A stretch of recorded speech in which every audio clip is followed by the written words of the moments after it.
Welcome to the Michael Cohen Show. So just to let everyone know, thanks to you, we're at 40,000 subscribers. All right, let's keep it going. Let's get up to 50,000. Now, I want to be clear. The other day, Stormy Daniels went on Rachel Maddow on MSNBC.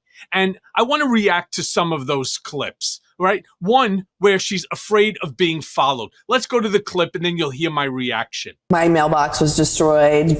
My animals have been injured. My daughter can't go outside. There's press and looky-loos out there. I'm afraid to go outside. I'm afraid to go out and mow the lawn. I can't go anywhere. I'm afraid of being followed. Yeah. The death threats are so much more graphic and detailed and brazen. Like, people don't care.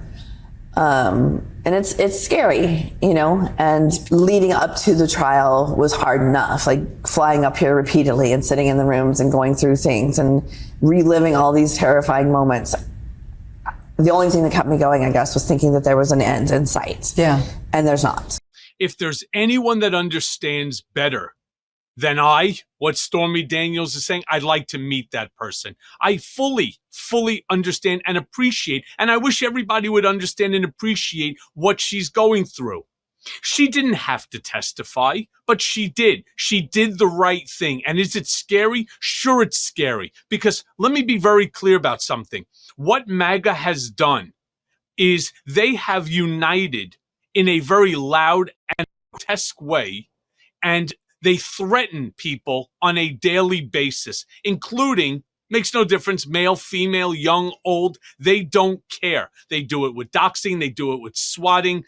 I fully understand and appreciate. They blew up her mailbox. They attack her animals. They make you afraid to open up your mouth and to do and to say the right thing. This is extremely uncomfortable for anyone, again, male or female. And look, I wouldn't put anybody up against Stormy. She's not one who's not going to fight back. But these people are out of their mind. They have no sense of control. There's no sense of respect for somebody else's property. And their entire goal, in furtherance and in fealty of their leader, their monarch, their Führer, their dictator, is to make others so uncomfortable about speaking out that they won't do it. That's the way that they go ahead and they try to suppress others who do not fundamentally agree or agree with them at all in regard to the positions. The fact that Stormy had the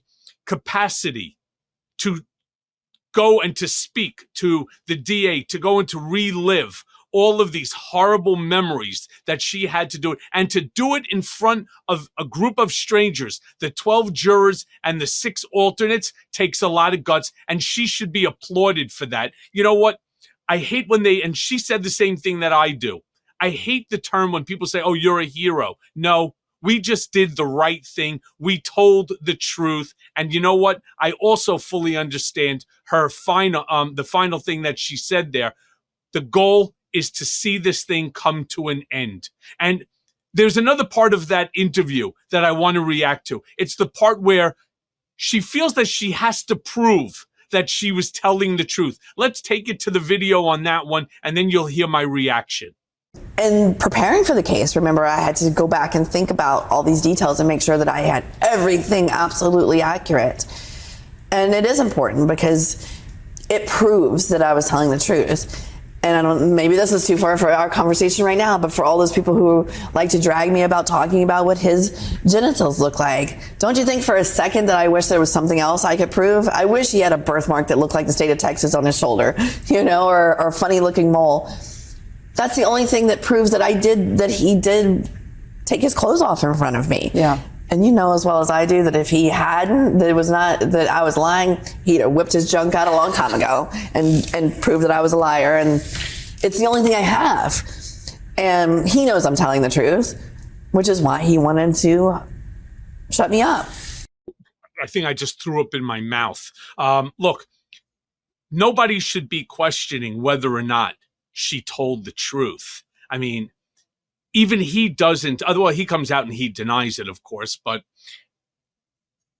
the NDA, the 130,000, keeping it quiet, the whole bit. It's just the circumstantial evidence here is just so overwhelming. And the fact that she can describe his genitalia in great detail and has done so multiple times, I think that certainly acknowledges that she was telling the truth. But the fact that she even has to go ahead and do that, and I understand also the part where she's talking about you have to be 100% accurate. I want to draw people's memory to the fact that I was on the stand for 4 days, 25 hours. And out of the entire 25 hours, all of a sudden, there was this question about the 1 minute, 39-second phone call that I had with Keith Schiller, where I spoke to Donald Trump the day before wiring the funds. And somewhere along the line, the sloat attorney, the stupidest lawyer of all time, Todd Blanche, thought that they had some sort of gotcha moment. Well, you couldn't have spoken to Trump. It was only 1 minute, 39 seconds, and you were talking to Keith Schiller about some young kid that kept calling the office and harassing the office and so on. Really? Seriously?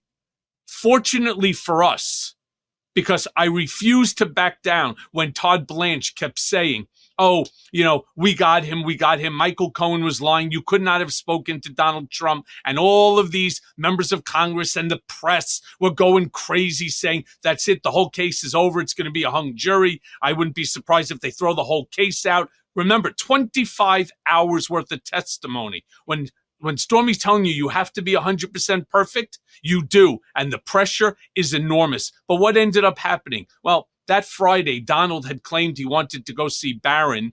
Yes, Barron, his son. We had to introduce him to his son. That Barron was graduating. He wanted to go and to see the graduation. That gave the prosecutors enough time to go find the video and to show that 5 minutes before that phone call was made, Trump was coming off the stage, which validates, not to mention, one thing that the prosecutors did that was brilliant was they showed you just how long 1 minute, 39 seconds is, and the fact that the entire conversation was not substantive, but rather just a check-in and an expression of what I was going to be doing, a validation so that Trump would know, certainly gave me more than enough time, and that entire argument got shut down. The only ones that never stopped, the only ones that never apologized for being wrong, members of Congress and the media. Now, a third thing happened during that interview with Rachel Maddow was, the fact that she lived it. And I want to take it to that video, and then you'll hear my reaction to that. I answered questions, and if you don't want to hear the answer, don't ask me the questions. And for those people who said that it was uncomfortable to witness or to hear, I lived it. All you had to do was hear my very PG rated version on the stand. I had to relive it. I had to say it in court in front of all these people, knowing that it would be public record, that my daughter is going to read this, that everybody's going to read this. And preparing for the case, remember, I had to go back and think about all these details and make sure that I had everything absolutely accurate. And it is important because it proves that I was telling the truth. Yeah. Look, once again, I understand and I sympathize with Stormy because it is uncomfortable and having to relive certain memories and episodes. Yes, she lived it, as did I. And it's not just the two of us. It was all 20 witnesses that were brought on by the prosecutors, different aspects. Hers was certainly much more uncomfortable than others. But as it relates to me, what about the unconstitutional remand back to prison because I refused to waive my First Amendment constitutional right? What about the fact I had to plead guilty to lying to Congress when the lie was the number of times that I claimed to have spoken to Donald about the failed Trump Tower Moscow real estate project? The real answer was 10, but I was directed to say 3 because it's more of a de minimis number, and that was staying on message with what he wants. So I certainly understand what she's saying, and it shouldn't be uncomfortable. But unfortunately, the way that the media rolls, the way that these members of Congress, the way that Team Trump rolls, they make it uncomfortable. So that way, neither you or anybody else would be foolish enough to want to testify in any case against Trump. There is a bigger picture here that they are trying to promote. Fortunately for Stormy, fortunately for me, fortunately for the American people, we didn't stop. We continued, and the decision, 34 counts of guilt, was rendered. Hey everyone, first of all, thanks for watching. I mean, we're going to be posting daily episodes with reactions and talking about politics. We'll be talking about everything, in fact. So please like and subscribe. Join us on this journey.